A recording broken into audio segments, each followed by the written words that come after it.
Lo, thy dread empire, chaos, is restored. Light dies before thy uncreating word. Thy hand, great anarch, lets the curtain fall, and universal darkness buries all.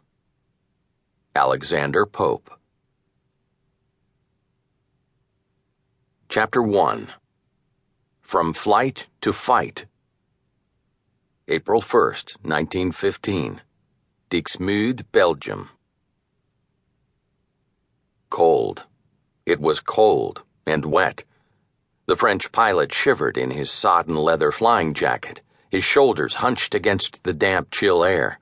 Wriggling his icy toes against the rudder bar to restore a little blood flow, he decided the goggles were nearly useless.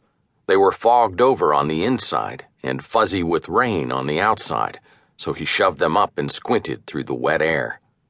He opened the narrow throttle lever, and the 80-horsepower Gnome rotary engine roared.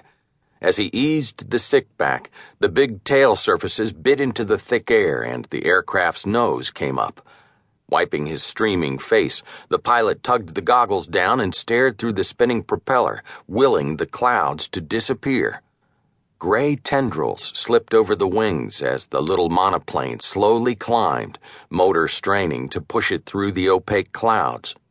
Roland Garros muttered, blinking against the blowing wind. Normally, the French aviator could hunch down behind the windscreen and at least have a dry face, but not today. Smiling a bit, he reached up and touched the wooden grip of the machine gun bolted in front of him. No rifle or pistol today, and no flare gun. That had been funny. Imagine shooting at another flying machine with a flare pistol. He'd even heard that another pilot had trailed a grapnel behind an aircraft trying to snag a German. Last week, 2 of the Boche had taunted Garros, and he was still infuriated. The observer had actually stood up in the back seat and grabbed his crotch before they'd flown away laughing. But not today. Teeth gleaming against his dark, wet skin, the pilot smiled. Today, he had a surprise for them. He patted the weapon again, then tucked his hand back inside to keep warm. The Hotchkiss Model 1907 was a French infantry machine gun, heavy and short-barreled, but he'd managed to fasten it on his machine in such a way that the Germans would never suspect a thing. He hoped. As his Morane-Saulnier passed 1,500 meters, Garros broke into the brilliant April sunlight over Belgium.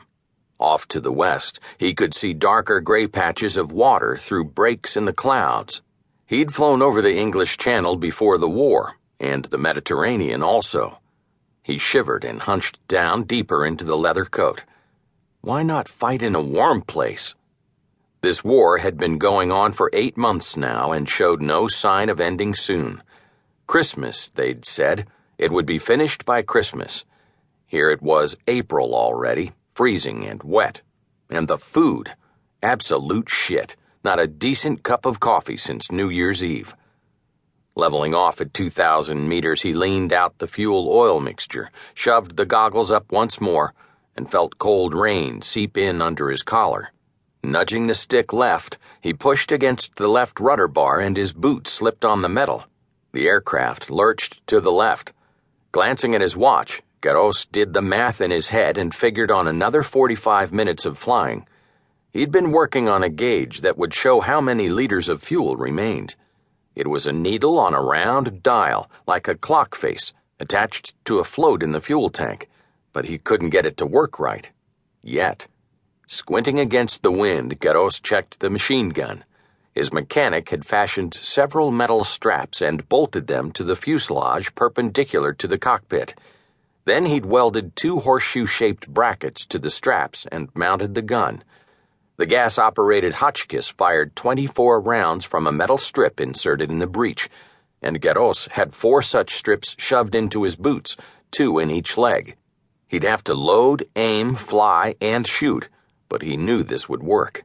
The attack would be unexpected, and this time he'd be the one laughing. A flicker of movement caught his eye off to the southeast, and he peered out over the wing. Nothing. Then he saw it again. Blinking rapidly, he squinted through the wet mist. There.